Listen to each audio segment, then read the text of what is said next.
আজকে আমি আর সজীব যাচ্ছি স্পেশাল মালাই চা খেতে। মাত্র 15 এবং 30 টাকায় আপনি সুস্বাদু চা পেয়ে যাবেন। এই জায়গাটিতে আপনি চা খাওয়ার সময় শীতলক্ষা নদীর উপরে বাঁশের মাচায় বসে তার সৌন্দর্য এবং প্রাকৃতিক দৃশ্য দুইটাই খুব সহজে উপভোগ করতে পারবেন। Hey guys, আমি Amit Hasan, back to back new video. তো আজকে আমার সাথে আছে সজীব চন্দ্র দাস। বন্ধুর মনে শখ জেগেছে, তার কচি মন নাকি মালাই চা খাবে। তো ঠিক আছে, সেজন্য আজকে আমি সজীবকে নিয়ে যাচ্ছি ইসাখালী তেমরা ব্রিজে। আর আমরা এখন আছি বাঙ্গা ব্রিজের কাছাকাছি। হঠাৎ করে তোমার মালাই চা খাওয়ার জন্য মন এত আনছান করছে কেন? মালাই চা খেতে খুব ভালো লাগে। দিস ইজ ইসাখালী বাঙ্গা ব্রিজ।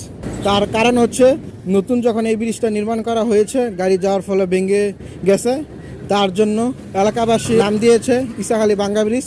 যেহেতু আমরা বাঙালি, একজনের নাম 2-3টা রাখা আমাদের জন্য ফরজ।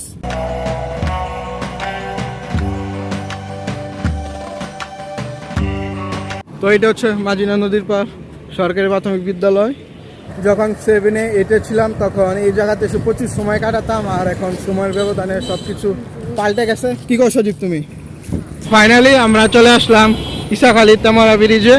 মালাই চার আগে একটি ভিডিও করা হয়েছে, ওটি আপনাদেরকে অবশ্যই দেখা উচিত। মালাই চা খেতে আসার জন্য 2টা রাস্তা আছে। একটা হচ্ছে এই ব্রিজ দিয়ে ওঠার সময় এখান দিয়ে নামতে হবে, এবং আরেকটা হচ্ছে এই ব্রিজের নিচ দিয়ে, ওইটা দেখাই। এই যে ব্রিজের নিচ দিয়ে মানে নামার যে রাস্তা আছে ওইটা দিয়ে আসতে হবে। আর এই মালাই চাটা যেহেতু শীতলক্ষা নদীর পাড়ে, সেজন্য প্রতিদিন অনেক মানুষের ভিড় হয়।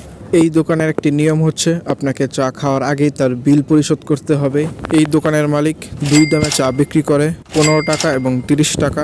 আপনারা অবশ্যই আসবেন নারায়ণগঞ্জ রূপগঞ্জে ইসাখালী তেমরা ব্রিজের নিচেই এই দোকানটি পেয়ে যাবেন।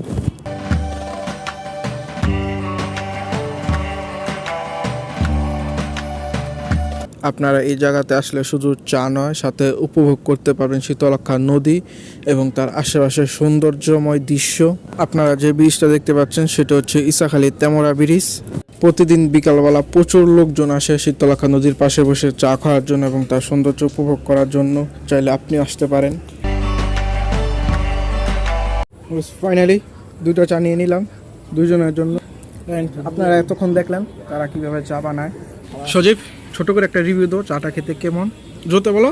নাইস। যাক, অবশেষে তার গলার সাউন্ডটা একটু বাড়লো, ডেভেলপ হলো। আর যদি বর্ষাকালের সময় নদীর পানি বেড়ে যায় তাহলে সরাসরি এইখান পর্যন্ত চলে আসে, আর এখন যেহেতু কম সেই জন্য গাইস ওই নিচ পর্যন্ত। আর এখানে বসে এই শীতলক্ষা নদীর ভিউ নেওয়া যায় চা খেতে খেতে, যেটা খুবই আনন্দদায়ক। সেজন্য প্রতিদিন এখানে প্রচুর মানুষ আসে, বিশেষ করে বন্ধ দিন হলে আরও বেশি আসে এই জায়গাতে। এবং এই জায়গাতে গ্যাস পা ফেলার মতো জায়গা থাকে না বন্ধর দিন হলে। তো গ্যাস চা খাই এবং সেটা রিভিউ দিই। মালাই চার একটা বিশেষত্ব হচ্ছে যে আপনাকে দ্বিতীয়বার বলতে হবে না, সাধারণ চায়ের মতো যে একটু চিনি দেন।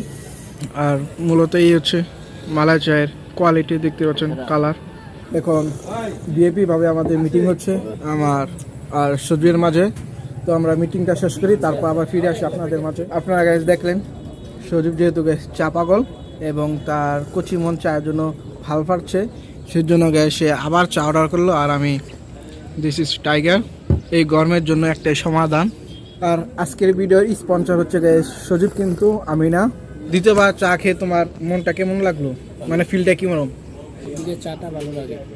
টাইগার আগে 5 থেকে 6 বছর আগে, ধরেন 3 থেকে 4 বছর আগে যেরকম একটা ফিল পাওয়া যেত টাইগার খেলে, এখন এরকম আর ওই ফিলটা পাওয়া যায় না। তো আমি একটা কথা বলতে চাই বন্ধুদের মধ্যে, আপনার ফ্রেন্ড হয়ে যদি খাবার শেয়ার না করেন তাহলে ওই ফ্রেন্ডের মধ্যে এরকম একটা মজা থাকে না, এবং ওই খাবারের মধ্যে এরকম একটা টেস্ট বা মজা থাকে না যদি আপনারা শেয়ার করে না খান। শেয়ার করলে ওই খাবারটা তত বেশি মজা হয় এবং ওই মোমেন্টটা গাইস অনেক মধুর হয়, এবং ওই স্মৃতিটা আপনাদের সবসময় মনে থাকবে যদি আপনারা খাবার শেয়ার করে থাকেন বন্ধুদের সাথে। শেয়ার করে খান একটি খাবার, যেটা আমি আর সজীব এখন করলাম। কিন্তু সজীব আমাকে গাইস চা শেয়ার করলো না, আমি তাকে কোল্ড ড্রিঙ্কস শেয়ার করলাম, যেটা টাইগার। তো সজীবের হিস্টোরিটা আমি আপনাদেরকে আমি এখন বলি। তো সজীব এখন বলছে পটেটো নিতে, যেটা তার এক্সট্রা আমার একটা, এখন যদি আমি একটা চিপস নেই ভালো দেখে, তাহলে সেটা শেয়ার করে খেতে হবে, যেটা সজীবের কম পড়ে যাবে। সেজন্য গ্যাস তাকে আমার শেয়ারের পদক্ষেপে নিলাম আমি, এক্সট্রা না করে। এক্সট্রা একটা চিপস ছিঁড়তে গায়ে সজীবের ভালো লাগে টেস্টি হবে।